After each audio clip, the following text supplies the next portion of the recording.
महिषासुर का वरदान। महिषासुर असुरों का राजा था। उसने कठोर के तप के बल पर भगवान ब्रह्मा को प्रसन्न कर लिया। उसके तप से प्रसन्न होकर ब्रह्मा जी बोले, मुझसे एक वरदान मांगो। महिषासुर ने कहा, भगवान, यदि मुझे मरना ही है तो मेरी मृत्यु स्त्री के हाथों हो। ब्रह्मा जी ने उसे वरदान दिया और ओझल हो गए। महिषासुर अमर होने का वरदान पाकर प्रसन्न था। उसे लगता था कि स्त्रियां दुर्बल व असहाय होती हैं, इसलिए किसी भी स्त्री में योग्यता नहीं होगी कि उसका वध कर सके। जल्दी ही उसने अपनी सेना जमा की और देवताओं की नगरी अमरावती पर धावा बोल दिया। देवताओं के राजा इंद्र ने महिषासुर को चेतावनी दी और संग्राम के दौरान उस पर अपना वज्र दे मारा। महिषासुर पर वज्र का कोई असर नहीं हुआ और उसने इंद्र को आसानी से हरा दिया। देव रणभूमि से भाग खड़े हुए और राज्य से बाहर निवासन में जीवन बिताने लगे। देवी दुर्गा का सृजन हुआ। इसके बाद महिषासुर ने जल्दी ही सब पर विजय प्राप्त कर ली। उसके अधीन रहने वाले असुर तपस्वियों का वध कर देते और देवों को पूजा करने वाले भक्तों का प्राण भी ले लिया जाता था। जब देव असुर का यह अत्याचार सहन नहीं कर सके तो वो शिव की से सहायता पाने के लिए कैलाश पर्वत पर गए। भयभीत देवों ने याचना की, हे भगवान, क्या धर्म पर अधर्म की विजय होगी? उनकी याचना सुनकर शिव, विष्णु, इंद्र, ब्रह्मा से निकली प्रकाश की किरण और अन्य देवों के मुख पर पड़ी। वे सभी किरणें मिलकर एक हुई और उससे 10 भुजा वाली देवी प्रकट हुई। यह देवी दुर्गा थी। देवों ने उन्हें आशा भरी दृष्टि से देखा। कहा, देवी, आप ही सारे जगत के मूल और आंतरिक बल तथा शक्ति का आधार हैं। आप दुर्गा हैं। आप कृपया हमारी सहायता करें। महिषासुर का वध कर सबका रक्षण करें। देवी महिषासुर से भेंट के लिए मान गई। तब सभी देवों ने उन्हें अस्त्र प्रदान किए। वे अजय महिषासुर से मिलने चल दी। दुर्गा महिषासुर की सेना से कैसे लड़ती हैं, इसके बारे में हम चर्चा कर रहे हैं। असुरों की सेना पर धावा बोलने से पूर्व सिंह पर सवार अस्त्र शस्त्रों से लैस देवी दुर्गा ने घनघोर गर्जन किया। वे महिषासुर वध के लिए प्रस्तुत थी। जब वे आगे बढ़ी तो सारा संसार कांप गया। आकाश में अंधकार छा गया और सागर थम सा गया। यह देखकर महिषासुर की हृदय की गति थम सी गई। वे महल से बाहर निकलकर भागा। उसे देवी दिखाई दी तो जो तीनों लोगों के कंपन से पैदा कर रही थी। उसके घमंड को देखकर देवी दुर्गा ने कहा कि मैं ब्रह्मा का वरदान पूरा करने आई हूँ। तुम एक स्त्री के हाथों मरना चाहते थे ना? आओ मुझसे युद्ध करो। महिषासुर ने उत्तर दिया, एक स्त्री मुझसे युद्ध करेगी? मैंने तो इंद्र और अन्य देवों को भी परास्त कर दिया। तू मेरे आगे क्या? हे सुंदरी, मुझसे विवाह कर ले। दुर्गा गुस्से से चिल्लाई, मूर्ख दुष्ट, आ मुझसे युद्ध कर और अपनी मृत्यु का वरण कर। महिषासुर ने अपनी सेना को बुलवाया और देवी को मारने का आदेश दिया। असुर अनेक अस्त्र शस्त्रों से देवी से लड़ने लगे। देवी के श्वास लेते ही उसकी शक्ति प्रकट हो गई। वे तलवारों, बाणों, कटारों आदि से उनसे लड़ने लगी। आकाश के दोनों पक्षों से ओर से चलाया जाने वाला हथियार में तेज आवाज से गूंज उठी। अपने सिंह पर सवार दुर्गा सेना के पीछे चली और उन्होंने असुरों का नाश कर दिया।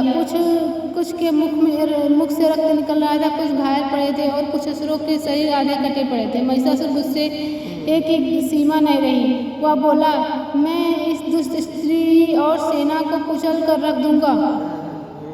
दुर्गा महिषासुर का वध करती है। महिषासुर ने एक गुस्से में आकर एक भैंसे का रूप ले लिया और गर्जन तर्जन करते हुए आगे बढ़ा। उसने देवी दुर्गा की सेना का नाश करना आरंभ कर दिया और अपनी पूंछ से संहार करने लगा। दुर्गा ने यह दृश्य देखा तो उसे वश में करने के लिए एक पांव उछाला। महिषासुर ने इसी समय स्वयं को एक सिंह में बदल दिया और देवी पर हमला कर दिया।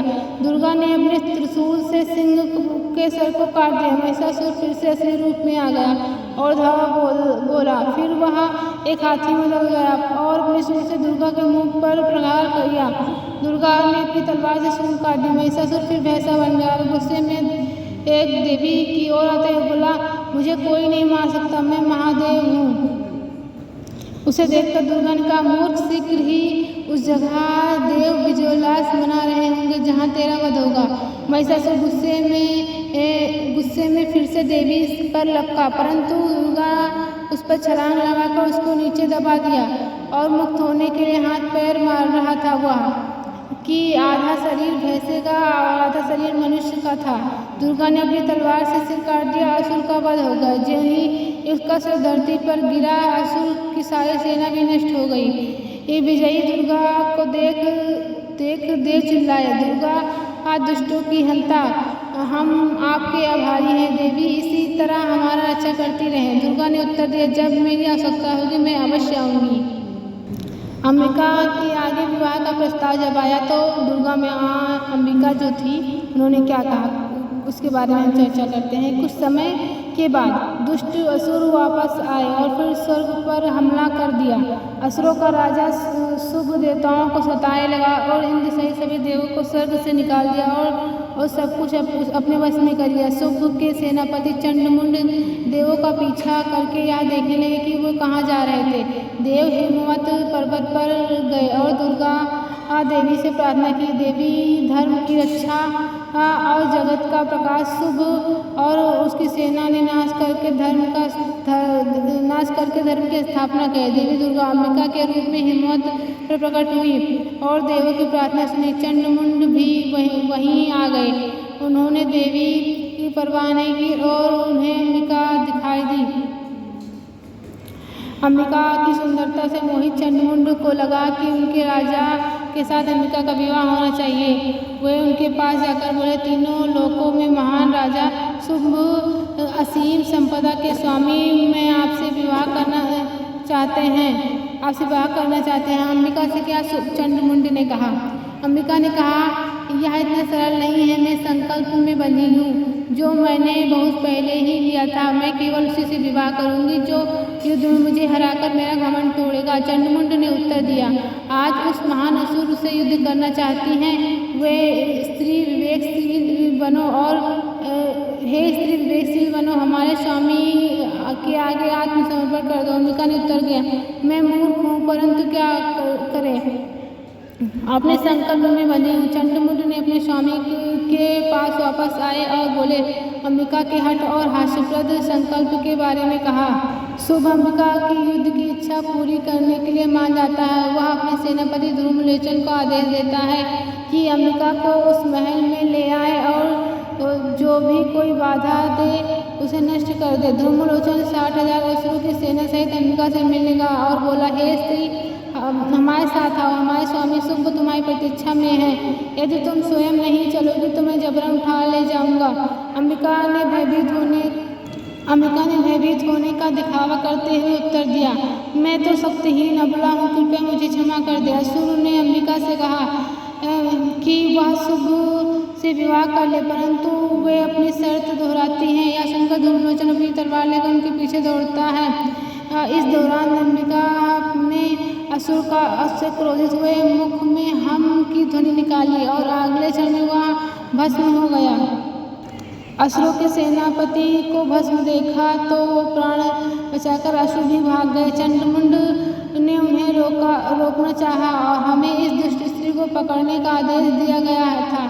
हम हार नहीं मानेंगे, हम इसे अवश्य बंदी बनाएंगे। यह केवल एक है और हमारी संख्या कितनी है। सिंह पर सवार अंबिका असुरों से घिरी हुई थी। दुष्टों असुरों को देखकर उन्होंने मुंह बनाया और मस्तक से निकले प्रकाश देवी काली ही प्रकट हुई। बलशाली काली असुरों पर टूट पड़ी। अपने हाथों से सहायता से उन्होंने सब कुछ कुचल दिया। चंड जल्दी ही काली की ओर लपका और वहाँ उन्हें गिद्ध के हवाले करना चाहता था, परंतु काली ने उसके बालों को पकड़ा और सिर काट दिया। मुंड गुस्से के मारे पागल हो गया और काली पर झपटा। उसका भी यही हाल हुआ। अंबिका काली को देखकर मुस्कुराई और कहा, तुमने दुष्ट भाइयों चंडमुंड का वध किया। आज से तुम्हारा नाम चामुंडा होगा और तुम चामुंडा के नाम से पूजी जाओगी। शुभ को अपने सेनापति चंडमुंड का वध के बारे में पता चला और वह स्वयं अंबिका से लड़ने के लिए तैयार हुआ। ज्यों ही असुरों ने अंबिका और काली को घेरा तो विविध देवों के अतिरिक्त शक्तियाँ ने सिर उठा लिया। ब्रह्मा से ब्रह्माणी, महेश्वर से महेश्वरी, विष्णु से वैष्णवी और तथा अंबिका अंबिका से चंडिका प्रकट हुई। जल्दी ही आकाश में हजारों शक्तियाँ प्रकट हो गई और दुष्ट असुरों को घेर लिया। शक्तियों ने अपने दिव्य अस्त्रों का प्रयोग किया जिससे असुर धरती पर गिरने लगे। उनमें से एक भयंकर असुर भी चिल्लाया, लज्जा नहीं आती? स्त्रियों से डरकर भाग रहे हो? वापस आकर युद्ध करो। जब रक्तबीज लड़ने के लिए आगे आया तो इंद्र की शक्ति ने उस पर वज्र का प्रहार किया। जो ही उसका रक्त धरती पर गिरता अनेक रक्तबीज उठ खड़े होते। यदि उनमें से किसी भी असुर का रक्त बहता तो उनमें से कई असुर सामने आ जाते। देखते ही देखते सारी रणभूमि हजारों रक्तबीज दिखाई देने लगी जो शक्तियों से लड़ रहे थे। जब रक्तबीज की संख्या बढ़ने लगी तो चंडिका काली की ओर मुड़ी, चामुंडा हमें इस रक्त को धरती पर गिरने से रोकना होगा। इसे केवल तभी पराजित किया सकता। काली ने उत्तर, मैं ध्यान रखूंगी। अब इसका रक्त धरती पर नहीं गिरेगा। जब रक्तबीज लड़ने लगा तो काली ने वह सारा रक्त पात्र में जमा करने लगी। हजारों रक्तबीज को नष्ट कर दिया। रक्तबीज गुस्से में आकर चंडिका की ओर दौड़ा। उन्होंने उसे मार दिया। काली ने उस रक्त को धरती पर नहीं गिरने दिया। रक्तबीज मारा गया और देवों ने चंडिका की जय जयकार की। जब शुभ और उसके भाई निशुभ ने ये सारी घटना सुनी तो वह यह जानकर स्तब्ध हुए और सोचने लगे कि बलशाली असुर एक स्त्री के हाथों कैसे पराजित हो गए। निशुभ ने पूरे आत्मविश्वास कहा, भाई चिंता मत करो, मैं निपट लूंगा। शुभ ने उत्तर दिया, निशुभ केवल तुम ही इसका वध कर सकते हो। निशुभ अपनी सेना के साथ लेकर चंडिका के पास जा पहुंचा। जल्दी दुष्ट असुर से सेना ने चंडिका को चारों ओर से घेर लिया। देवी पर चारों ओर से वार होने लगा। निशुभ ने देवी पर धावा बोल दिया परंतु कोई भी असुर चंडिका के आगे नहीं टिक सका। वहाँ भी देवों के हाथों मारा जा गया और उसकी बची कुछ सेना भी देखते ही देखते भाग खड़ी हुई। शुभ ने देखा उसका प्यारा भाई और उसके सारे सैनिक बेरहमी से मारे गए। उसके गुस्से की सीमा न रही। वह दुर्गा से भेंट करने के लिए जा पहुंचा। उसने कहा, दुर्गा तुम्हारी विजय प्रशंसा के योग्य नहीं है। तुमने दूसरों की सहायता लेकर मेरे इस सेना को परास्त किया। अब मैं तुम्हारा वध कर दूंगा। दुर्गा ने उत्तर दिया, मूर्ख, तुमने जितनी भी देवी को देखा वो सब मेरी ही शक्तियाँ हैं, मेरे ही विविध रूप हैं। शुभ ने आश्चर्य से देखा, वे सारी शक्तियाँ दुर्गा में आकर समा गई, केवल अंबिका शेष रह गई। इसके बाद असुरों के राजा दुष्ट शुभ ने और महादेवी अंबिका के बीच भयंकर युद्ध होने लगा। सभी देवता और असुर आकाश के बीच होने वाले भीषण को देख रहे थे। तीनों लोग में भयभीत भाव से युद्ध के साक्षी थे। बलशाली असुर ने देवी पर बाणों की वर्षा कर दी। देवी ने अपने चक्र से सारे बाणों को काट दिया। असुर का सारथी नहीं रहा। अश्व मारे गए और धनुष भंग हो गया। तब वह अपने भयंकर गदा से देवी पर वध करने के लिए तत्पर हुआ। अंबिका ने अपने तीखे बाणों से उस पर गदा नष्ट की। तब शुभ ने अपनी मुट्ठी से देवी की छाती पर प्रहार किया।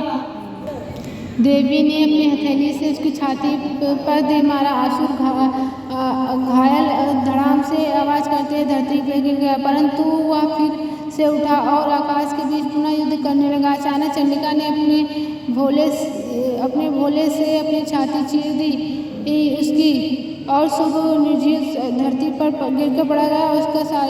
जिससे सारी धरती कांप उठी।